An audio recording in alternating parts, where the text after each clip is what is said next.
Saya minta maaf yang sebesar-besarnya bila ada sesepuh yang duduk di bawah ini sayangi lebih muda di atas. Saya mohon maaf yang sebesar-besarnya. Assalamualaikum warahmatullahi wabarakatuh.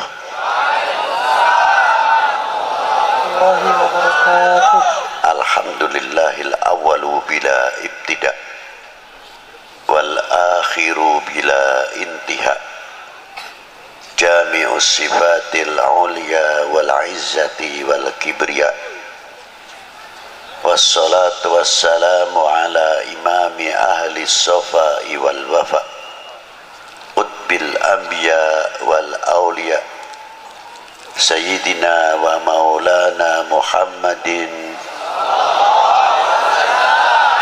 khairid dawa likulli saqamin wada, rahmatan wa shifa fi sirri wal jila, wa ala alihi wa sahbihi ma damatil ard was sama. Amma ba'du. Ayyuhas sadatinal a'izza al fudala, yang saya banggakan dan yang wajib saya cintai, saya hormati para sesepuh, bini sepuh, para alim ulama, para ajengan, hapunten anu seueur bising sing abdi henteu tiasa nganebatkeun salah hijina, lain kurang ngahormatan atau kurang mahabbah tisim kuring.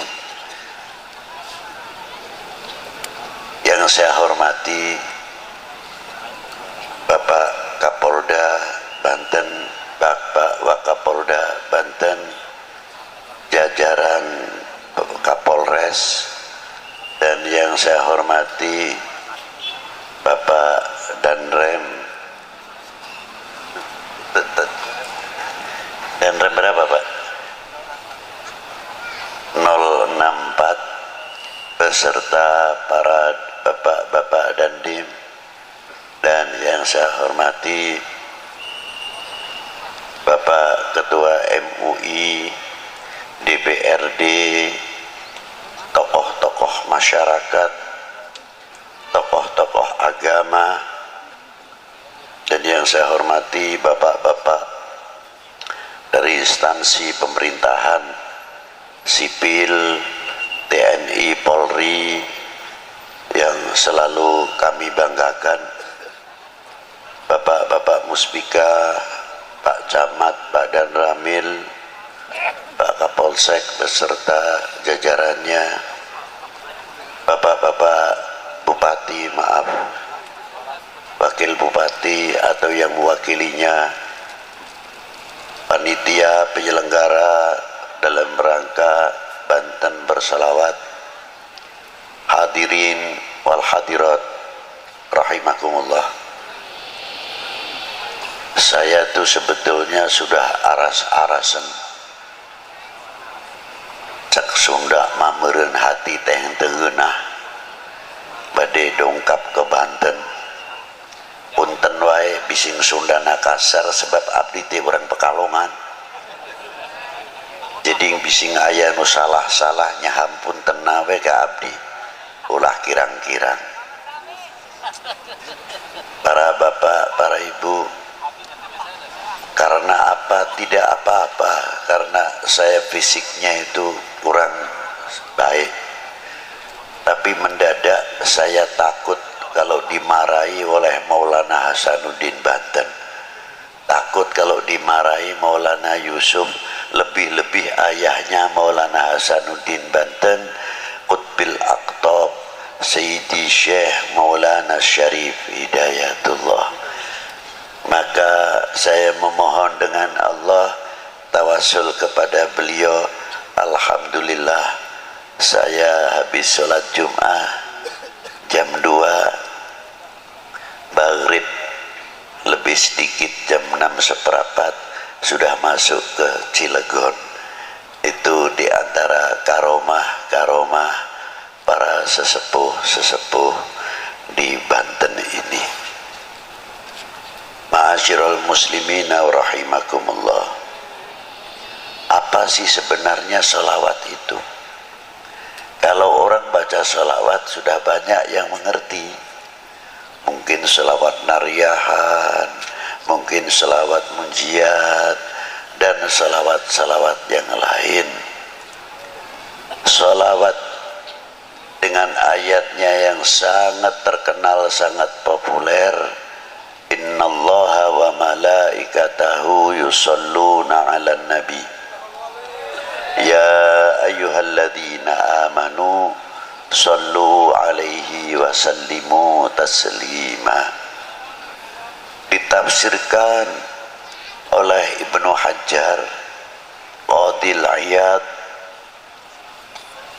dalam kitabnya Asy-Syifa yang dikumpulkan oleh Sayyidi Syekh Muhammad Yusuf atau Sayyid Yusuf An-Nabhani di dalam kitab Sa'adatud Darain,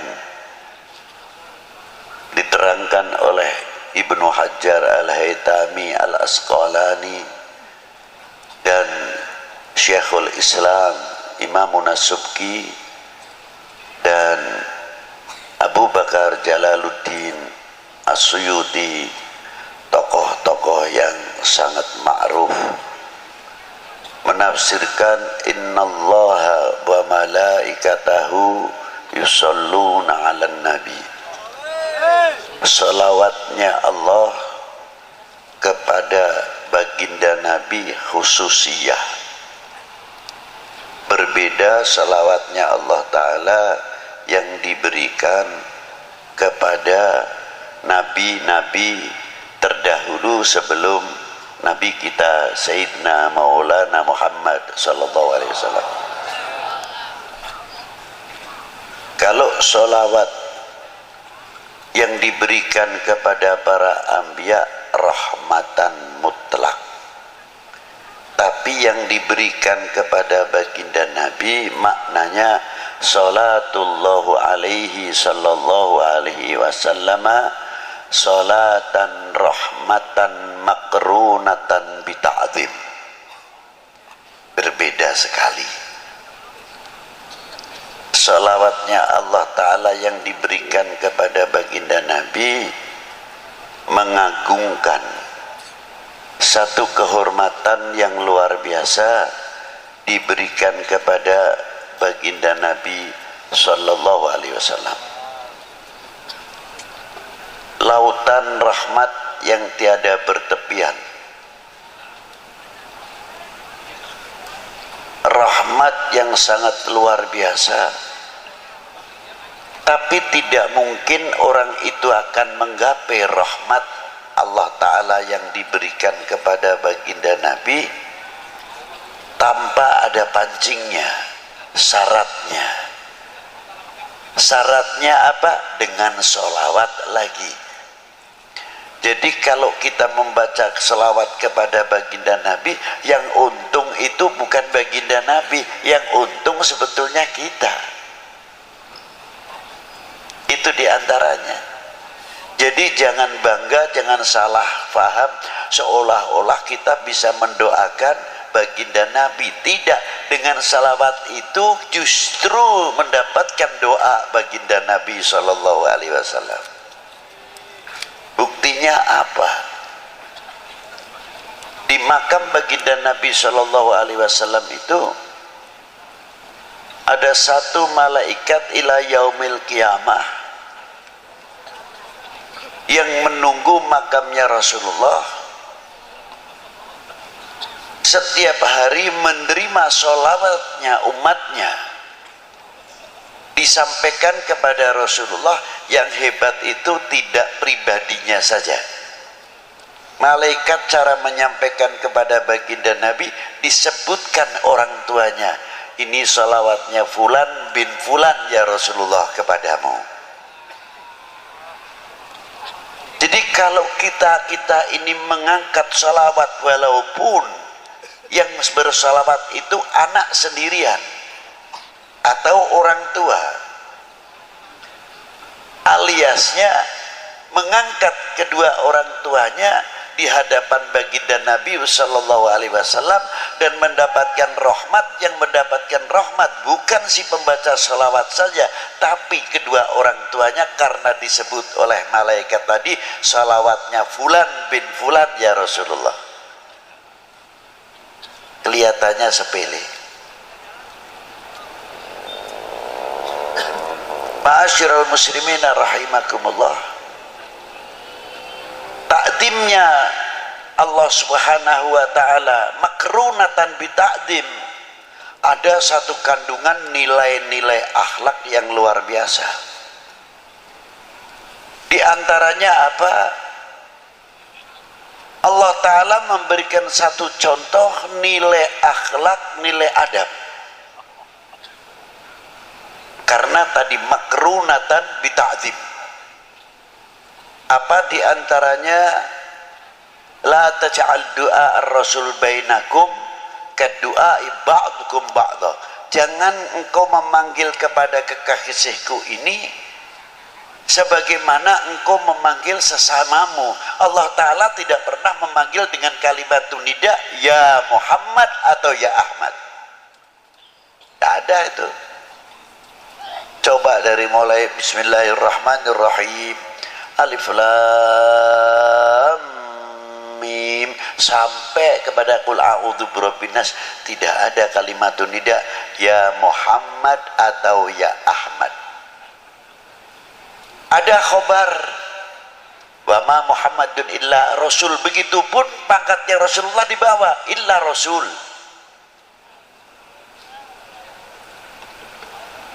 Ada akhir suratul Fatah, Muhammadur Rasulullah walladzina ma'ahu asyidda'u 'alal kufar ruhama bainahum tarahum ruk'an sujjadan yabtaghuna fadlan minallahi wa ridwana. Disebut juga Muhammadur Rasulullah, pangkatnya di bawah. Ini khobar, bukan nida ya Muhammad, tidak. Tapi panggilan Allah Ta'ala yang langsung kepada baginda Nabi Shallallahu Alaihi Wasallam yang dipanggil apa? Yasin, Toha, ya ayuhan Nabi, ya ayuhan Rasul, ya Mudaththir, ya Muzammil, dan lain sebagainya, kebesaran-kebesaran asma'un Nabi Shallallahu Alaihi Wasallam.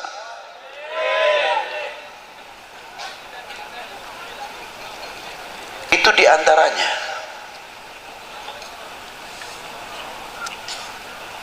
Maka kita dididik oleh Allah Ta'ala, jangankan kepada baginda Nabi Sallallahu Alaihi Wasallam, yang kepada kita sendiri, bagaimana cara menghormati antara sesama kita.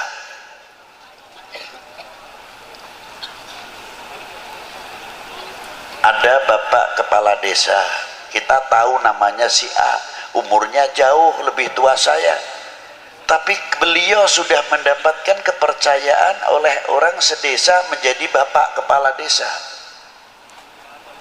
Kalau saya tidak memberikan contoh yang baik, walaupun beliau lebih muda, umpamanya namanya si Fulan, kita harus menyebut Bapak Fulan mau kemana, Bapak Fulan dari mana.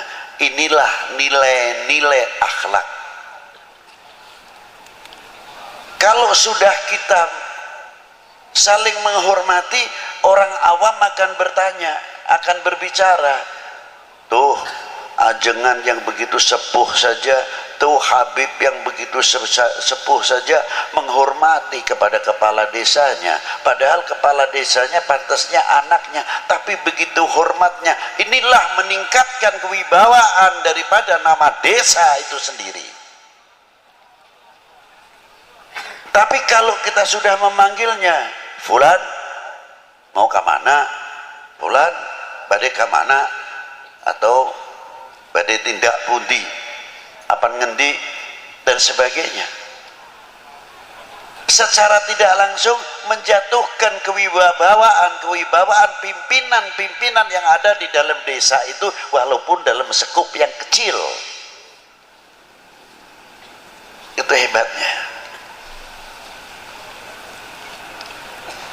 Maka maka Allah Ta'ala selalu memberikan bimbingan, tuntunan terus kepada umat baginda Nabi sallallahu alaihi wa alihi wasallam. Ini contoh yang luar biasa. Yang kedua, makna sholawat terhadap wa ala ali Sayyidina Muhammad. Ini pertama kali turun ayat innallaha wa malaikatahu yusalluna 'alan nabi ya ayyuhalladzina amanu sallu 'alaihi wa sallimu taslima. Sahabat Ka'bil Akhbar bertanya kepada baginda Nabi,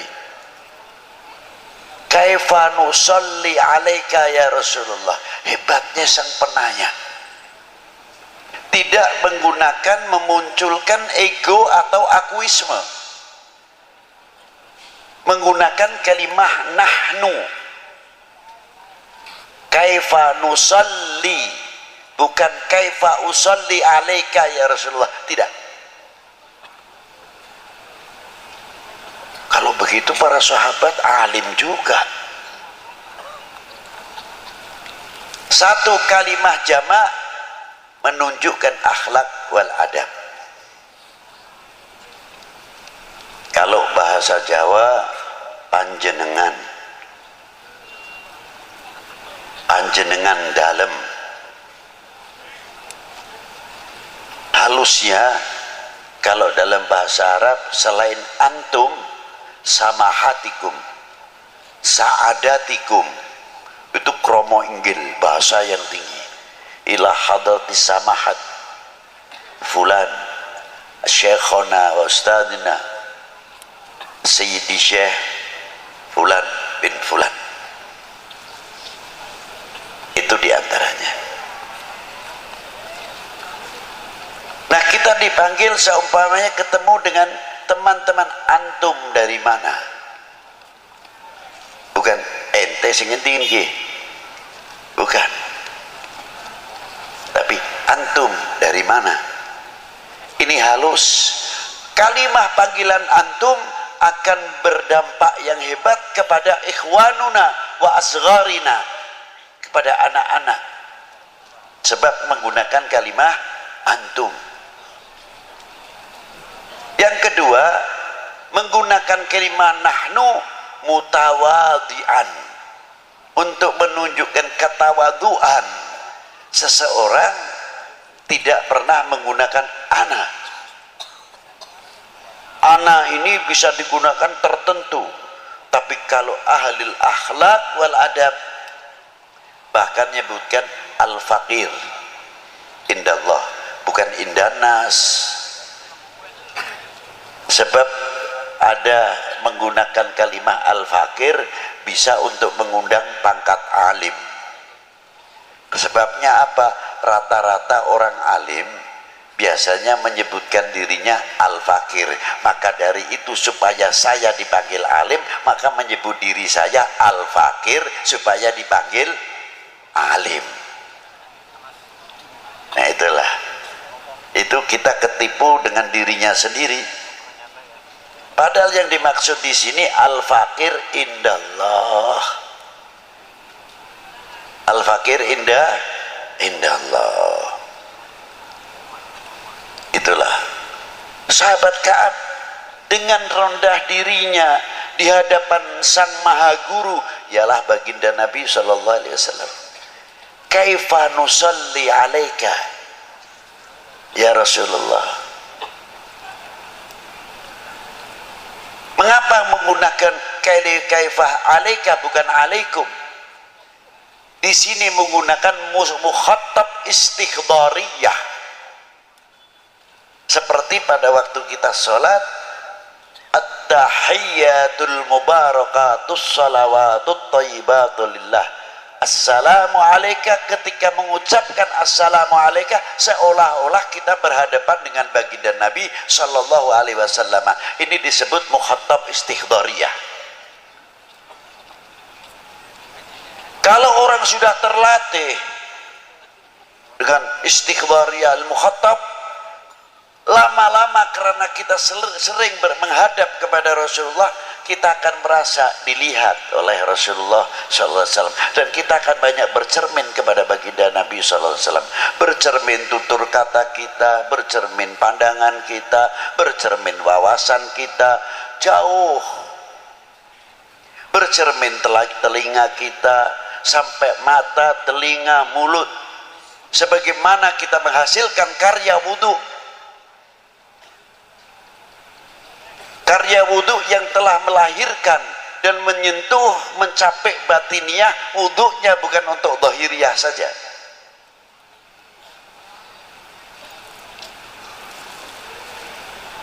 Muka kita ini belajar di wudhui setiap hari. Kalau kita hitung membasuh muka saja 3 kali, kali 5. Kalau setiap sholat wudhu sudah 15 kali. Kali 30 berapa?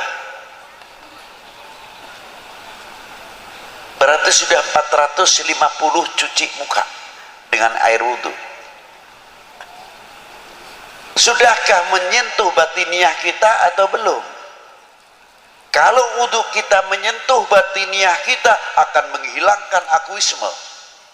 Kun mutawadian, rendah diri.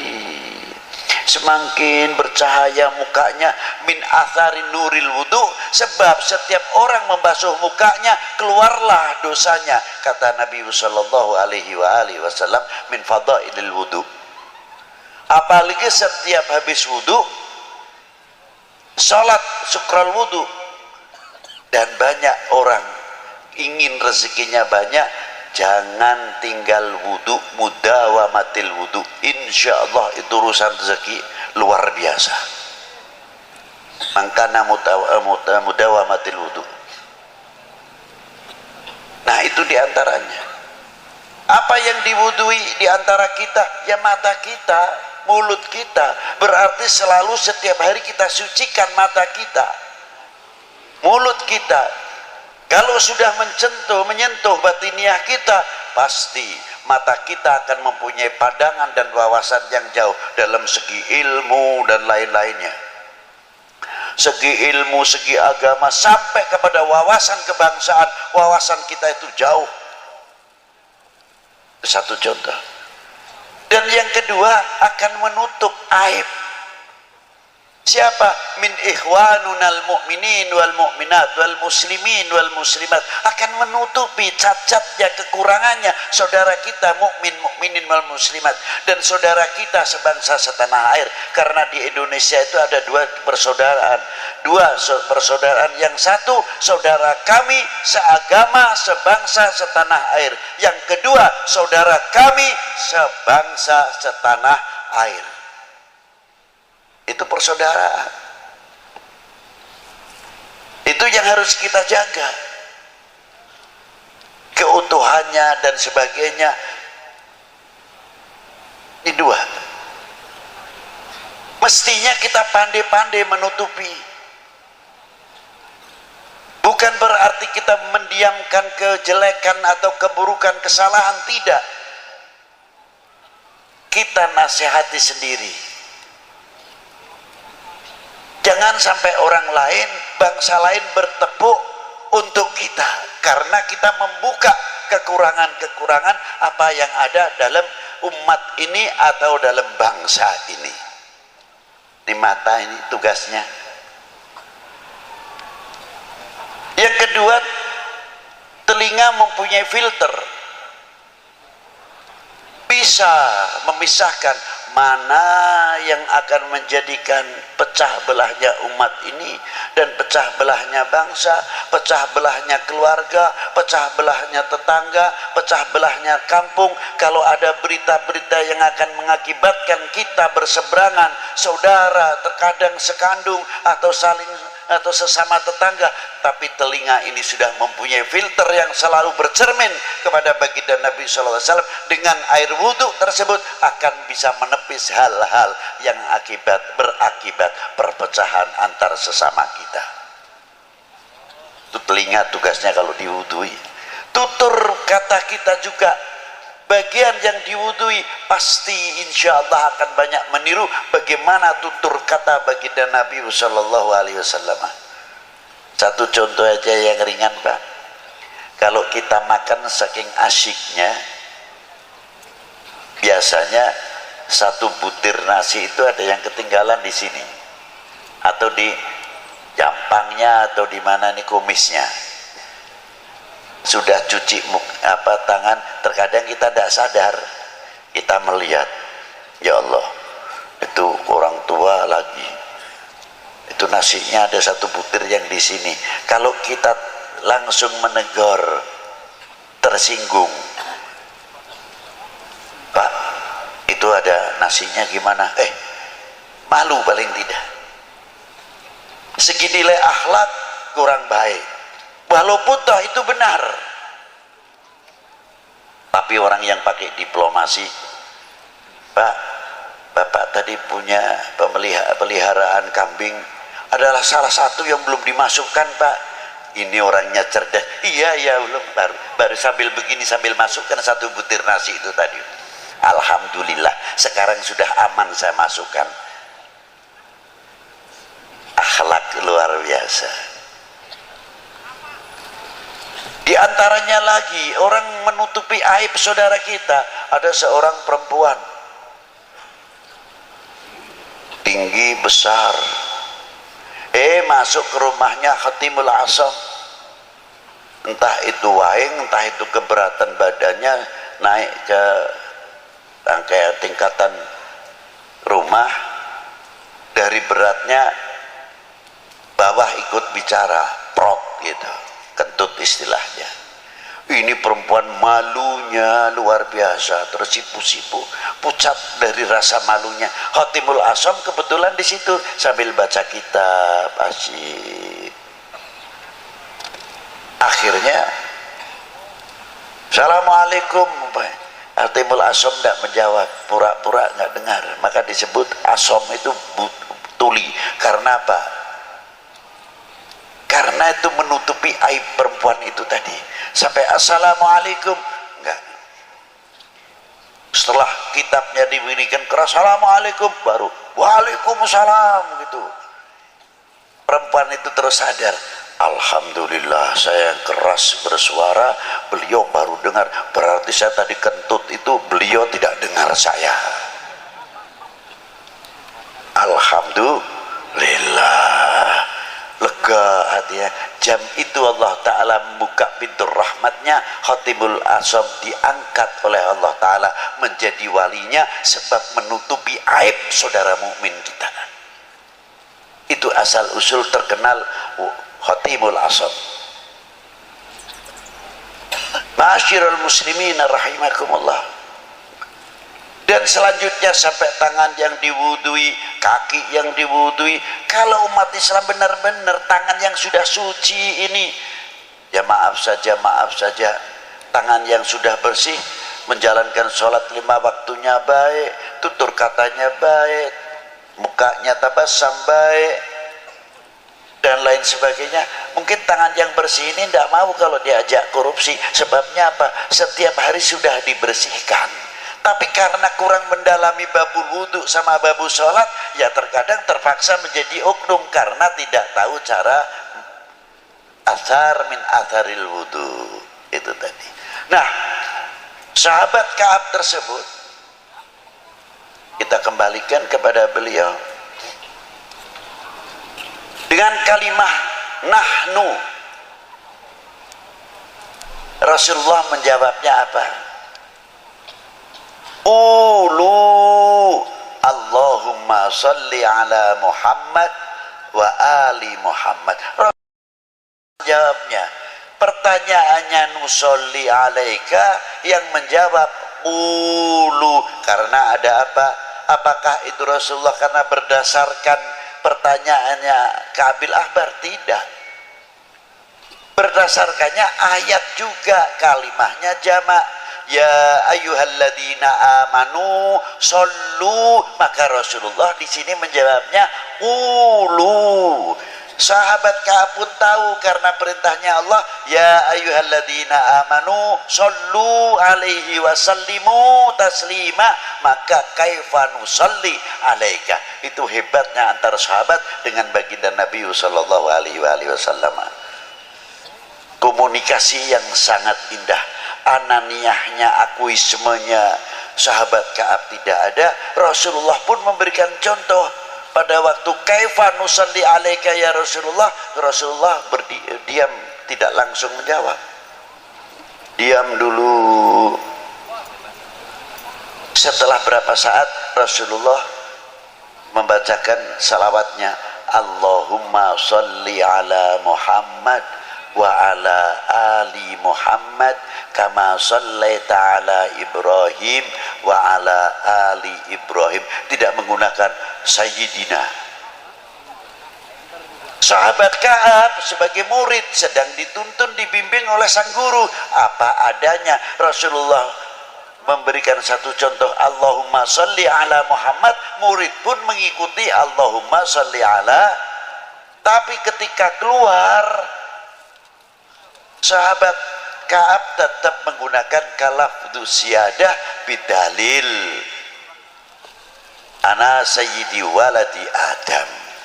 Loh, makanya sahabat menambah berani kalimah lafdu siyadah sayyidina Muhammad wa ala ali sayyidina Muhammad. Lafdul kalimah ali maknanya fi maqamati doa, bukan khusus untuk keluarga Nabi saja, tapi kalimah wa ala ali adalah untuk ummah Sayyidina Muhammad sallallahu alaihi wasallam. Indah maqamati doa.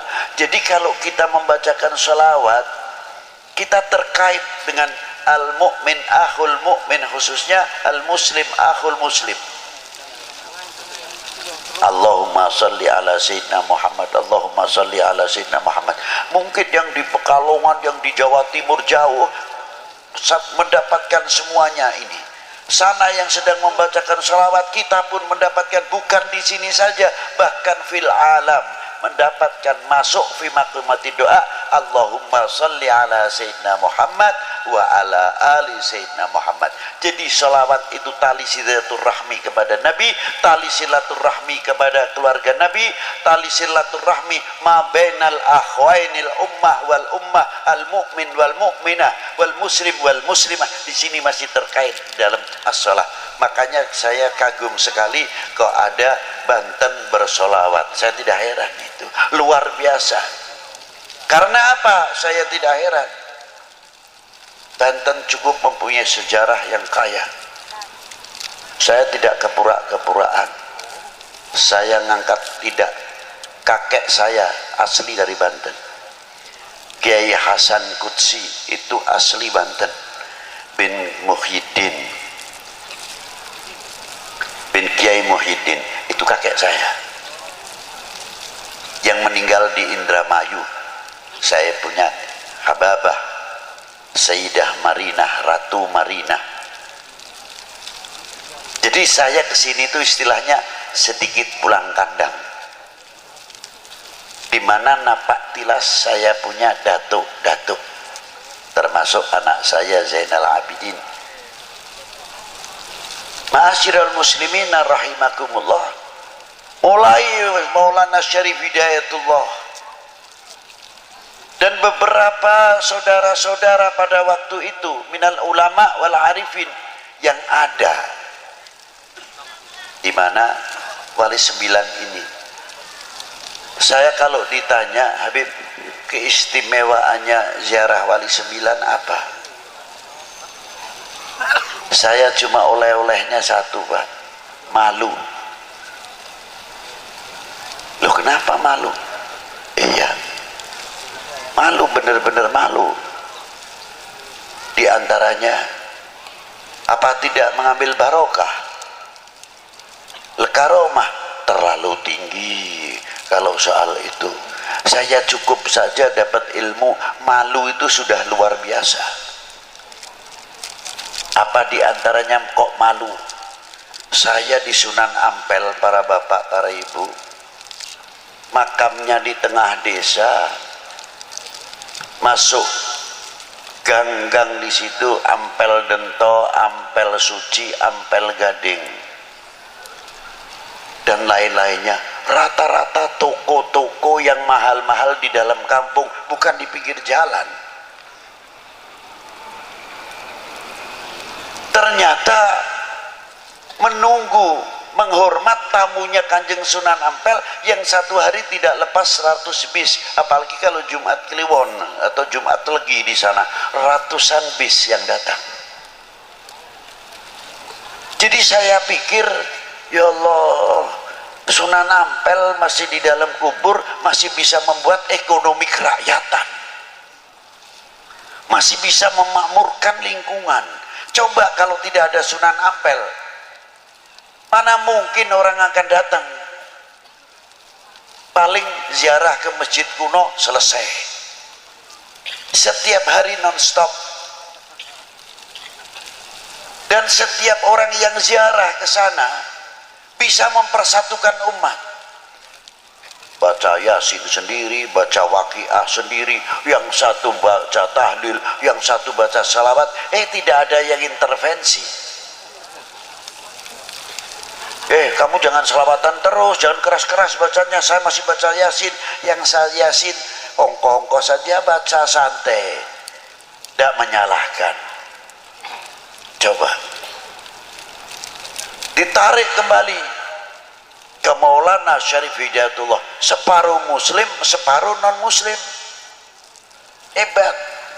Dengan akidah, etikot macam-macam. Sebelah itu kalau ziarah ke Gunung Jati, ada yang begini, ada yang datang terus, ada lagi yang datang saudara muslim juga pakai kudungnya dilepas, langsung saja pintunya dibeginikan aja, ambil barokah, macam-macam.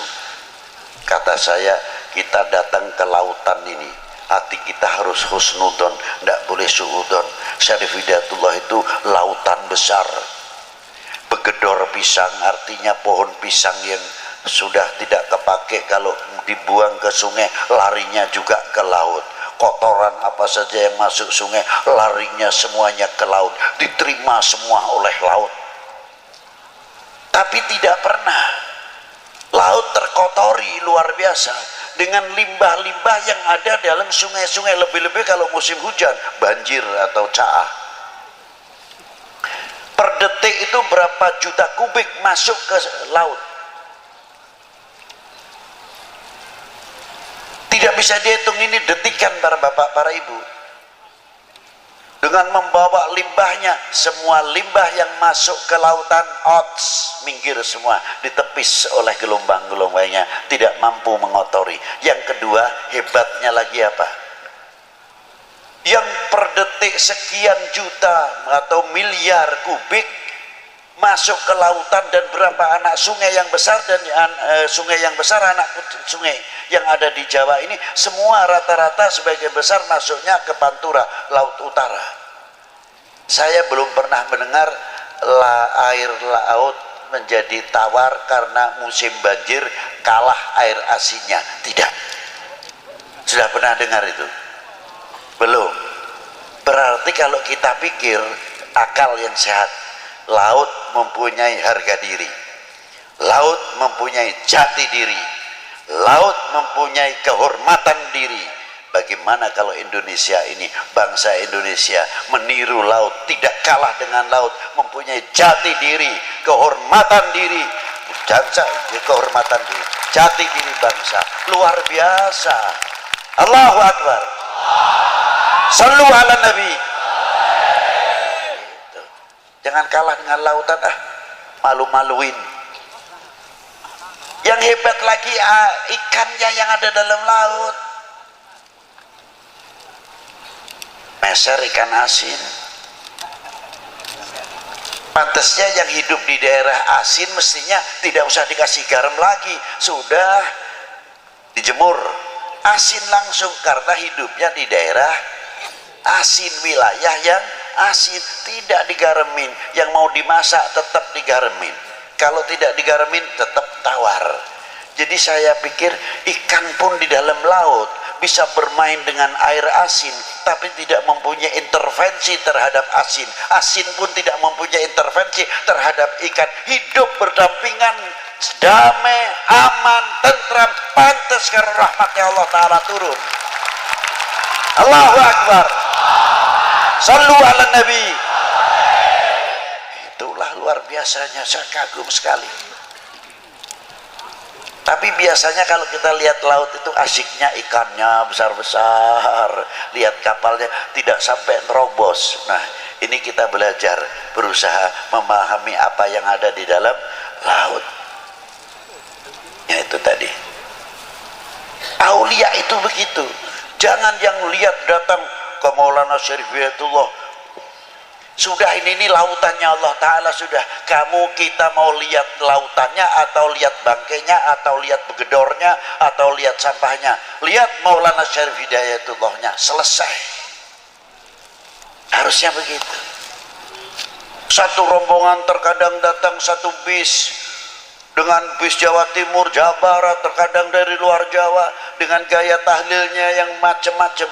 La ilaha illallah, la ilaha illallah, la ilaha illallah, la ilaha illallah. Yang satu lain lagi kelompok ini, satu bus entah dari mana. Kalau tahlil berat Pak, di dada ini illallah, la ilaha illallah, la ilaha illallah. Yang belakang kelompok lain lagi illallah, la ilaha illallah, la ilaha illallah. Yang belakang lagi lebih ngebut illallah, la ilaha illallah, la ilaha illallah. Yang belakang lagi Allah. Yang lain lagi sallallahu ala Muhammad, sallallahu ala Muhammad. Yang satu lagi ya Latif, ya Latif. Tidak ada yang paseha,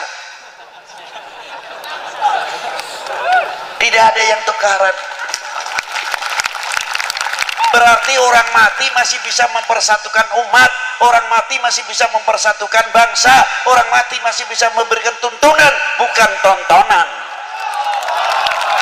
Allah, Allah, Allah, sallu ala Nabi. Luar biasa. Maka saya malu kalau lihat Syarif Hidayatullah. Seumpamanya saya ceritakan, yang satu zikirnya la ilaha illallah, la ilaha illallah. Yang satu illallah. Kang, jangan begitu nih, dada saya sesek. Biasa saja tahlilnya, biasa seperti saya. Kata rombongan ini, saya itu mantepnya begini, sampai naongkongko wae tulah niru-nuru. Yang sebelahnya satu rombongan lagi yang tahlilnya illallah, la ilaha illallah, la ilaha illallah. Tapi matanya ke sana ke sini, lihat ini dua rombongan pasya. Illallah, la ilaha illallah, la ilaha illallah. Ini adalah rupanya yang ini tersinggung juga. Lu lagi ribut, kita masih begini, ente tambah ngebut. Katanya ngebut, lo kalau saya tidak ngebut mana mungkin saya dapat banyak. Alah itu. Enggak lama datang orang gede untung besar, pakainya speaker nih dikempit begini kan. Saya kira ini aduh, jangan-jangan suaranya orang sudah tinggi begitu tuh, top dah suaranya. Aduh, saya menyingkir aja dulu lah daripada kena suaranya speakernya, sebab orangnya begitu tinggi. Saya kira suaranya sama dengan tingginya. Enggak tahu, ilah hadratin Nabil Mustafa Sina Muhammadin sallallahu alaihi wasallam, Al-Fatihah. Loh,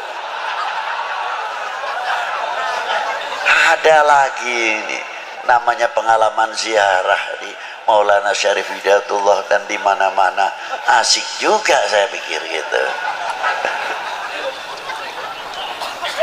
Komplit.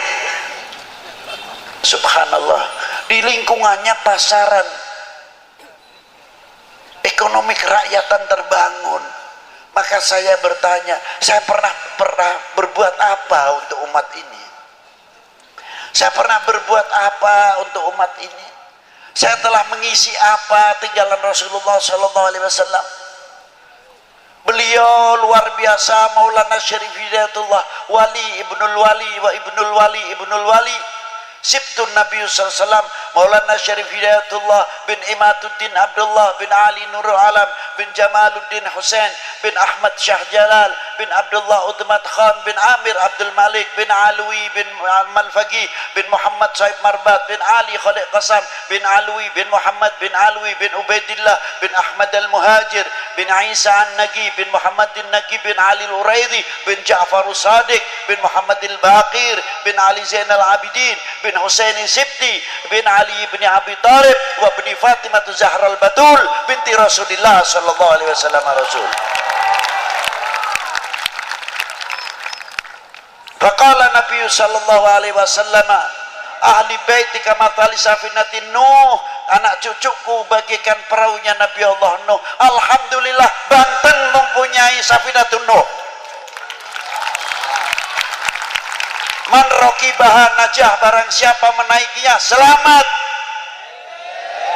Sebab safinatun Nuh, siapa beliau? Maulana Hasanuddin bin Syarif Hidayatullah wa Muhammad Yusuf bin Hasanuddin Al-Bantani bin Maulana Syarif Hidayatullah. Tubahlah beruntunglah kalian mempunyai paku di negeri ini. Tidak cukup di Banten saja. Ada seseorang wali besar ziarah ke Maulana Syarif Hidayatullah, namanya Al-Habib Alwi bin Muhammad bin Tahir Al-Haddad. Ketika ziarah ke Maulana Syarif, kaifa halukum ya Syarif Hidayatullah, apa kabar, bagaimana antum di sini di Indonesia ini? Ana hami fil Jawa, saya adalah pelindungnya di Jawa ini. Ketika Syed Habib Alwi ziarah ke Maulana Syed Ibrahim Bonang, kaifa halukum ya Syekh Sunan Bonang, apa kata Syarif Maulana Syarif Hidayatullah? Beliau hami fil Jawa wa ana nadiruha.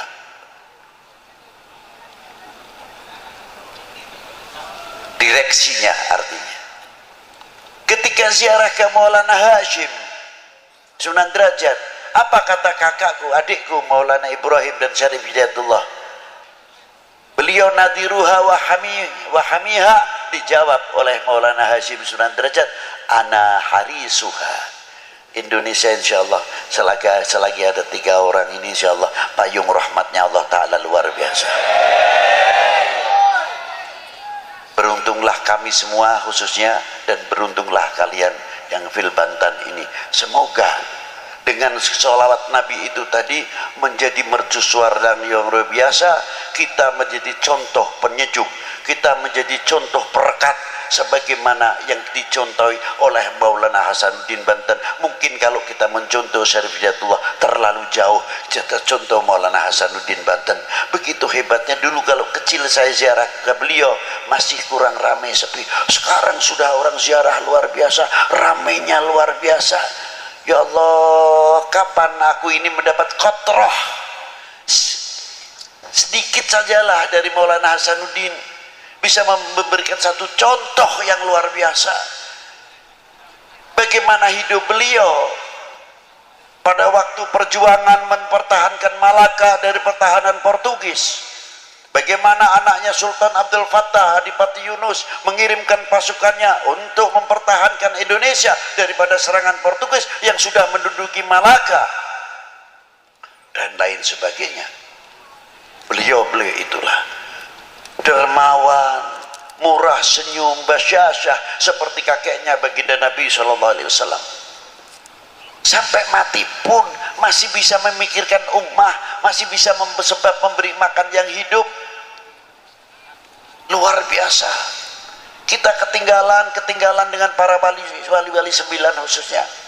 Beliau mempunyai manajemen hidup rapi, mempunyai visi misi rapi, mempunyai konsep yang luar biasa. Bukan terus kita dakwatul Islam dengan cara-cara yang kurang terpuji. Beliau berdakwah dengan akhlakul karimah yang luar biasa. Yang ahli pertanian dengan pertaniannya, yang ahli ketabiban dengan ketabibannya, yang ahli penyakit dengan ahli penyakitnya, yang ahli pembangunan dengan pembangunannya, yang ahli ekonomi dengan ahli ekonominya, sehingga pada waktu itu makmur apa yang dipimpin oleh para beliau-beliau. Itu hebatnya Wali Sembilan. Kita kalah, itu diantaranya. Maju luar biasa, tapi terkadang kita ketinggalan. Kita masih berbicara khilafiyah, talqin, tahlil, maulud, manakib, teater, nabubu. Sampai kapan? Tertinggal dan tertinggal. Kita malu rasanya. Rasulullah ketika hijrah, pedangnya bisa diganti dengan pedang apa? Melahirkan ilmuwan intelektual, membangun sarana pendidikan, sarana ibadah, membangun dunia ekonomi yang luar biasa, membangkitkan dunia pertanian yang luar biasa. Mungkin kalau kita terjemahkan dengan bahasa sekarang, Allahu Akbar, bangun ekonomi, Allahu Akbar, bangun marketing, Allahu Akbar, bangun perguruan tinggi khusus ilmu Al-Quran, ilmu pengetahuan yang ada di dalam Al-Quran. Allahu Akbar, bangun supermarket, Allahu Akbar, bangun mall, bukan Allahu Akbar, bangun khilafiyah.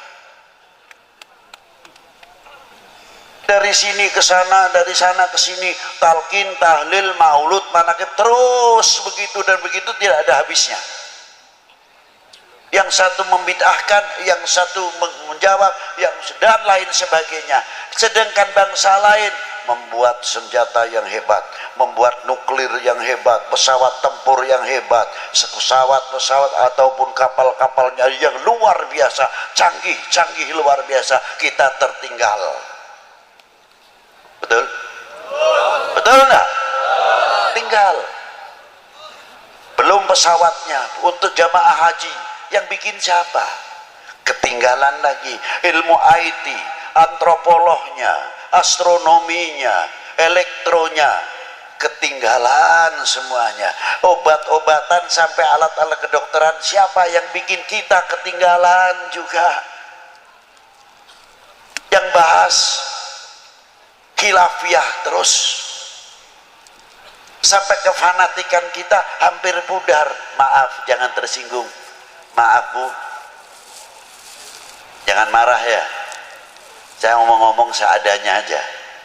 Seandainya kita itu fanatik dengan apa yang hasil bumi pertiwi ini, kita bisa mengejar ekonomi kita yang tertinggal. Karena apa?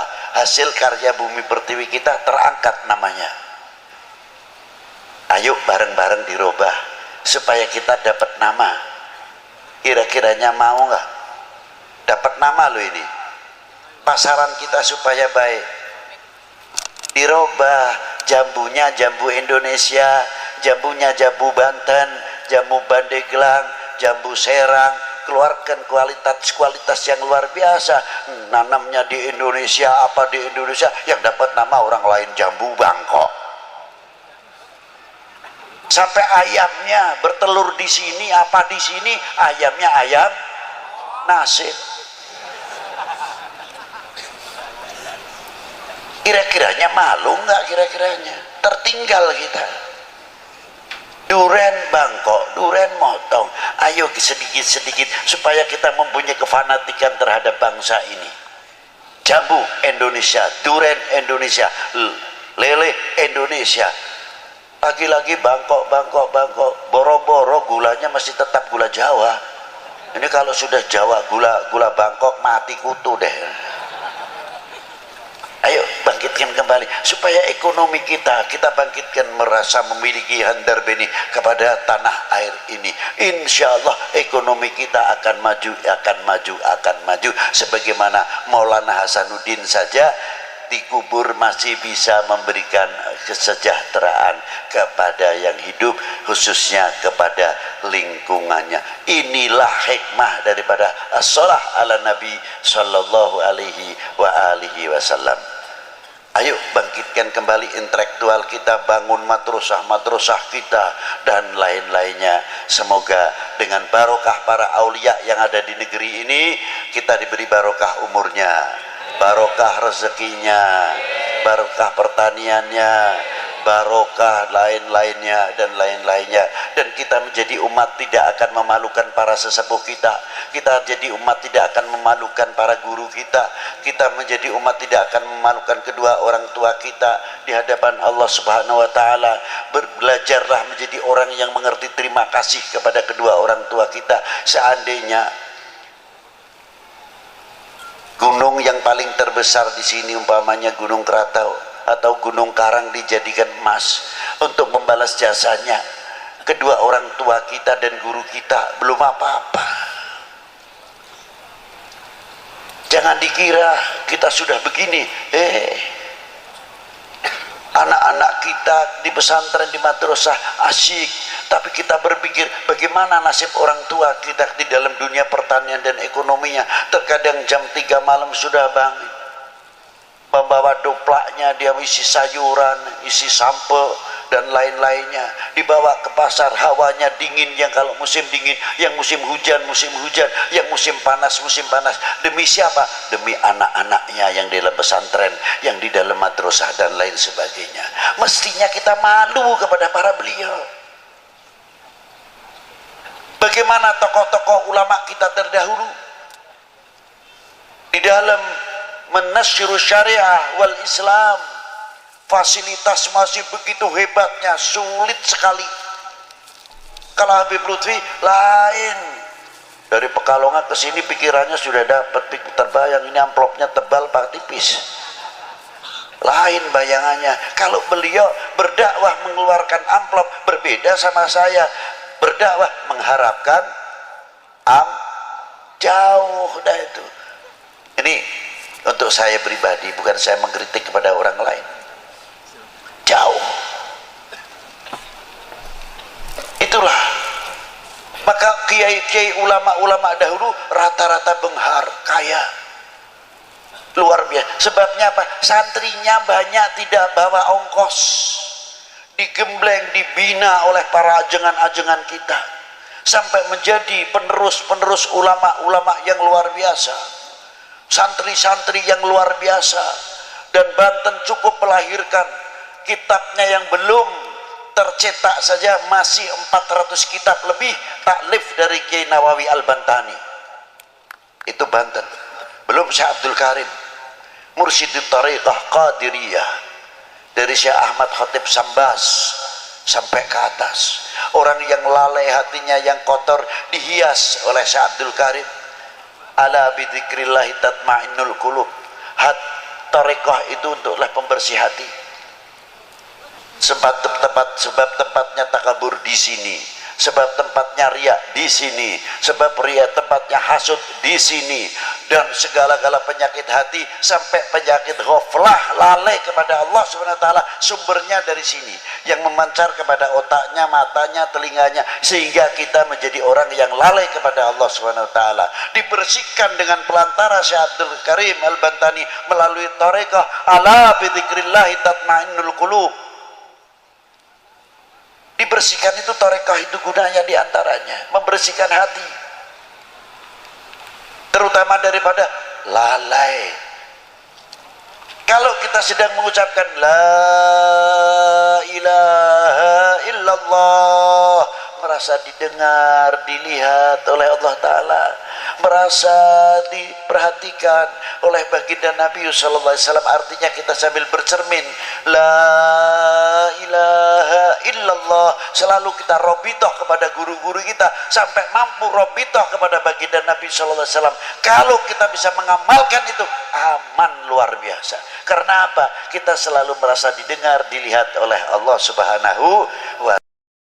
Mau berbuat maksiat malu, mau ngomongin orang malu, mau nyaci maki orang malu, mau nyacat orang malu, karena kita selalu dilihat oleh Subhanahu wa ta'ala. Itulah diantara pentingnya tariqah. Semoga kita dimasukkan golongan min ahli la ilaha illallah Sayyidina Muhammad Rasulullah sallallahu alaihi wasallam. Demikian yang saya bisa sampaikan.